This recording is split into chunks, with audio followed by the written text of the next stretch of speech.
E agora, como o cara que fez o UFC, eu sinto que eu estou numa plataforma que agora, por exemplo, se eu quisesse falar sobre a dieta grega, se fosse uma pessoa qualquer, eu ia ser um médico, ia ser um nutricionista, porque ele promovia a dieta. Mas não, através do jiu-jitsu, como eu disse, eu estou numa plataforma agora, o Rorion Gracie, o cara que criou o UFC, foi. Então, quando eu falo, o pessoal escuta. E eu tenho a oportunidade de compartilhar a dieta, que para mim é tão importante quanto o jiu-jitsu.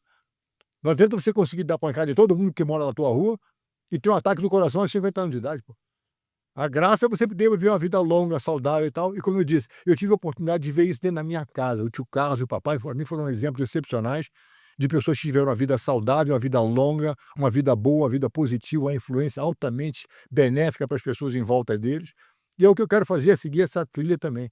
Então tem gente que hoje em dia acha que o rolo é isso, que o rolo é aquilo, quer saber. Eu estou fazendo um trabalho que tem a convicção de estar fazendo da melhor maneira possível. Entendeu? Então, Para quem está nos escutando aí, Rorion, esse livro aí, se você pudesse mostrar, o livro Gracie Jiu-Jitsu. imagina, tem aqui, claro, boa. O que acontece é o seguinte, esse livro aqui é o programa, o currículo oficial da Academia Gracie da década de 50 e 60 e 70 e tal. Foi o jiu-jitsu que eu aprendi, que todo o pessoal da família Gracie não só aprendeu também, mas é um programa que a gente ensinava na academia. Cheguei para a Academia Gracie tomar uma aula, que é onde começou essa história toda. Cheguei a tomar uma aula, aprendia uns 3 ou 4 movimentos na primeira aula. Na segunda aula, ele voltava, repetia os 3 ou 4 movimentos e aprendia mais uns 3 ou 4 movimentos. Na terceira aula, ele voltava, repetia tudo o que ele aprendia e mais um pouquinho. Quer dizer, essa metodologia de ensino, que aliás eu vou fazer, vim aqui ao Brasil fazer uns cursos desses, de ensinar como é que se ensina jiu-jitsu. Vou fazer um em São Paulo agora, na Gracie Barra, aqui no Santo Amaro, e no sábado que vem, no dia 31, sábado que vem, em Fortaleza, na Gracie Humaitá de Fortaleza.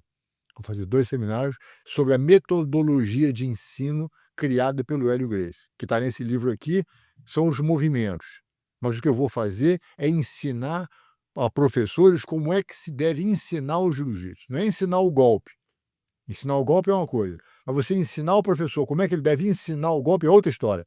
É outro nível de conhecimento. Então, pronto. Então, esse curso aqui, esse livro, é excepcional porque ele tem todo o currículo original da Academia Gracie. É claro que hoje em dia cada um vai ensinar o que quiser, do jeito que quiser. Mas quem quiser conhecer como é que o Hélio Gracie fazia, que é a maneira que eu faço até hoje, para quem está no Brasil, esse livro aqui é uma opção maravilhosa, também está disponível no Amazon. E esse curso que eu vou fazer, que eventualmente eu vou disponibilizar em vídeo também, é um curso de a metodologia de ensino que a gente sempre usou e que eu uso até hoje, e eu quero deixar para a posteridade, porque quem quiser conhecer o método do Hélio Gracie vai gostar muito desse programa. Nessa reta final aqui, eu vou ler as perguntas da galera aqui, senão vão me bater, aí se eu sair da rua. Pois não. Para fechar essa partezinha aqui de jiu-jitsu, né? Vinícius CS, em termos de defesa pessoal, qual é a diferença entre defesa pessoal do Krav Maga para a defesa pessoal do jiu-jitsu? Rapaz, eu não conheço muito a defesa pessoal do Krav Maga. Eu sei que é muito movimento que tem de strike, soco, ponta, negócio de bater e nocautear o outro. A minha noção geral é essa. O que acontece é que, às vezes, isso requer do praticante, viu, uma certa força física, uma velocidade, uma pancada, para poder nocautear o cara com soco, com pontapé. Às vezes você precisa desse tipo de força. E o jiu-jitsu não requer força física do praticante, é só técnica. Então você não precisa ser forte, não precisa ser habilidoso, não precisa ser rápido, nada disso. Se você aprender jiu-jitsu, ele tem uma maneira muito eficiente de se desvencilhar dos ataques ou se defender com eficiência do ataque, sem depender da qualidade física do praticante. Vou ler aqui o outro. Rei Oliveira, Sensei, o senhor acredita que os estrangeiros dão mais valor ao jiu-jitsu brasileiro do que os próprios brasileiros? Ótima pergunta também, viu, Rei? O que acontece é o seguinte, eu acho que tem gente hoje em dia que já se conscientizou do benefício de jiu-jitsu muito mais do que no Brasil. Por exemplo, como eu disse a você, hoje 3 milhões de soldados americanos já praticam jiu-jitsu. Há 2 semanas atrás eu fui convidado para assistir uma competição no Fort Benning, na Geórgia, onde tinham centenas de lutadores, havendo uma competição de luta, de jiu-jitsu, claro, baseado no jiu-jitsu, dentro do exército americano. A gente não vê isso aqui. O exército todo. Hoje em dia já existem departamentos de polícia nos Estados Unidos que o policial tem que ter pelo menos a faixa azul de jiu-jitsu. Os Marines, no uniforme deles, aquele cintinho que a gente usava de colégio, um cinto de lona, com aquela fivelinha prateada na frente. Todo mundo aqui conhece o que é. Os Marines, no uniforme deles, a faixa, o cinto do cara, reflete o nível dele do jiu-jitsu. A faixa roxa, preta, marrom, azul, quer dizer, abraçar esse troço de uma maneira tão objetiva, de uma maneira tão séria, que com certeza dão mais valor a isso do que a gente aqui no Brasil. O Sheik de Abu Dhabi, que é o príncipe lá de Abu Dhabi, o filho dele foi tão beneficiado pelo jiu-jitsu que o rei falou: não, todo mundo no país tem que fazer. Levou milhares de professores aqui do Brasil para lá, porque o pessoal agora nas escolas todas é obrigatório aprender jiu-jitsu. Como é que esse troço não está no Brasil? Portanto, eu acredito, como você disse, boa pergunta aqui, rei, porque a gente devia levar esse negócio muito mais a sério no Brasil, entendeu? E da mesma maneira, como eu disse a vocês, que eu fui para lá com a intenção de expandir e promover o jiu-jitsu, eu agora, por como fui o cara que criou o UFC, eu posso falar com muito mais autoridade, muito mais convicção sobre a dieta.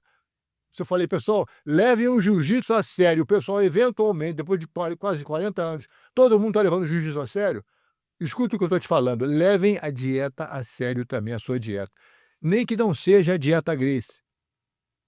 Não precisa ser a dieta Gracie. Mas quando você for fazer uma refeição, que está em casa assistindo a gente, pensa se o que você está comendo faz bem à sua saúde. Se não fizer bem, não coma.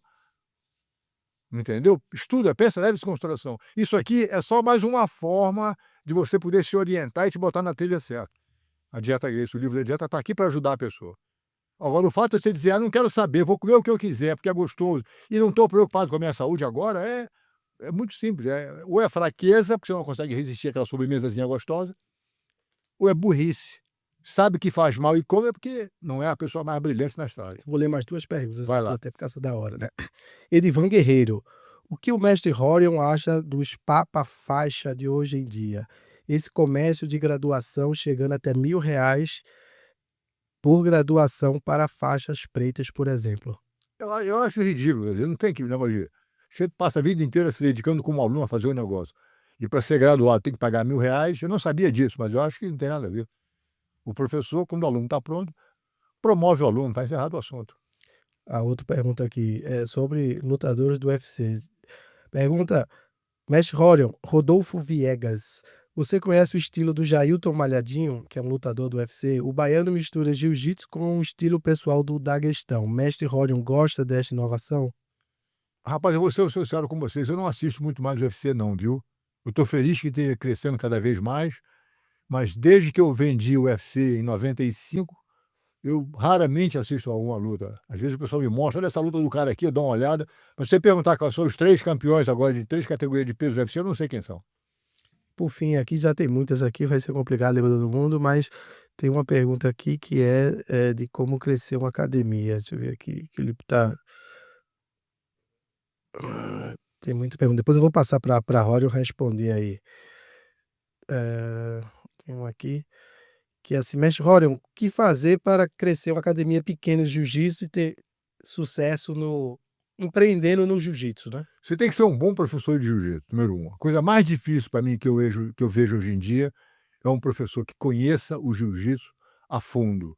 E conhecer o jiu-jitsu a fundo não é ganhar um campeonato de faixa preta e abrir uma academia.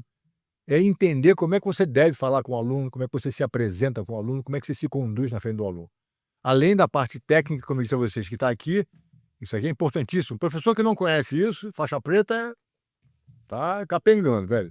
Tá mancando. Não leva mal, não. Como é que você vai ser um faixa preta de jiu-jitsu e não conhece o currículo básico do negócio? Número 1. Então, você tem que conhecer profundamente o jiu-jitsu, tem que saber falar com o aluno, você tem que gostar de cair, que você tem que saber mostrar o movimento para o aluno e ele tem que praticar no professor. Você não pode pegar 2 alunos principiantes e mandar um jogar o outro no chão. Alguém vai se machucar ali, não tem nada a ver. Então, eu, quando dou aula para o aluno, eu mostro para ele, ele pratica em mim, eu que apanho. O cara vai me dar o golpe, quem cai no chão sou eu, quem leva a chave de braço sou eu, quem leva a queda sou eu, entendeu? Você está pagando, tem que mais praticar isso, tem que servir de cobaia para ele poder melhorar cada vez mais a eficiência dele. Então esse é um lado da brincadeira, que é fundamental que o professor conheça muito o jiu-jitsu, queira ajudar o primeiro aluno e saiba como lidar, como se posicionar, que é esse curso que eu estou fazendo de metodologia de ensino, exatamente. Então, Por fim, aqui de perguntas, pra gente já ir para as considerações finais, por causa do seu horário aí. João Paulo, que tá me pedindo bastante aqui, eu vou ler a sua, João Paulo. Isso aqui, com o Rorion aqui tem muita pergunta, né? O pessoal do jiu-jitsu fica doido perguntando, né? Mestre, qual o método ideal para a graduação de faixas? Tem academia que dá grau rápido, outras demora mais um pouco. O que o senhor pode comentar sobre? Rapaz, o que acontece é o seguinte, viu? Eu prefiro demorar um pouquinho mais na faixa. Não estou com pressa de dar faixa para ninguém. Quando o cara está pronto, ele recebe a faixa dele. Mas pensa o seguinte, não é a faixa que faz o aluno, é o aluno que faz a faixa. Entendeu? Se eu sair amanhã de faixa branca, não quer dizer que eu vou esquecer o que eu sei. O problema não é a faixa, esquece faixa. Quando o professor achar que o aluno está pronto, ele recebe. Agora, tem professor, como alguém disse aí antes, que quer cobrar para graduar o aluno, quer fazer isso, quer fazer aquilo, fazer um comércio desse negócio. É mais uma maneira de tirar um pengadinho do aluno. Quer dizer, eu não sei como é que esse negócio funciona. Eu tenho a minha maneira de dar, quando o aluno estiver pronto, eu graduo ele. Mas ele aprendeu defesa pessoal em pé, ele aprendeu o chão, ele aprendeu o treino, ele faz lutar, ele faz de tudo um pouquinho. E quando chega num ponto no nível X, ele eventualmente vai passando para a faixa roxa, para azul, para roxa, marrom, e eventualmente entra a faixa preta dele. Mas tem que saber aquela defesa pessoal em pé também. Esse negócio de faixa preta, que só sabe de jiu-jitsu de competição, para mim tá capengando. Pessoal, eu peço desculpa a vocês, eu não vou conseguir ler todas as perguntas, porque tem até o horário aqui do Mestre Rorion, mas eu vou encaminhar todas as perguntas para ele e responder aí onde vocês fizeram os comentários, tá bom? Teria muito mais assunto aqui para a gente trabalhar, mas nós estamos limitados também com o tempo dos compromissos de Rorion, tem Pride, tem muita coisa aí que todo mundo está perguntando aí, mas aí a gente vai passar aí, em função do tempo, as considerações finais do Mestre Rorion, e aí vai ficar com outra oportunidade, pessoal, desculpa por causa do tempo, senão ia ter que ser 5 horas de live aí, o pessoal quer que fale de Pride. Eu vou perguntar agora pro Mestre Rorion os projetos futuros e ele vai fazer as considerações finais aí para todos vocês, tá bom, pessoal? Infelizmente o nosso tempo é finito, né, meus amigos? Abraço a todos. E aí eu queria perguntar a você, Rorion, quais são os projetos futuros? O que é que você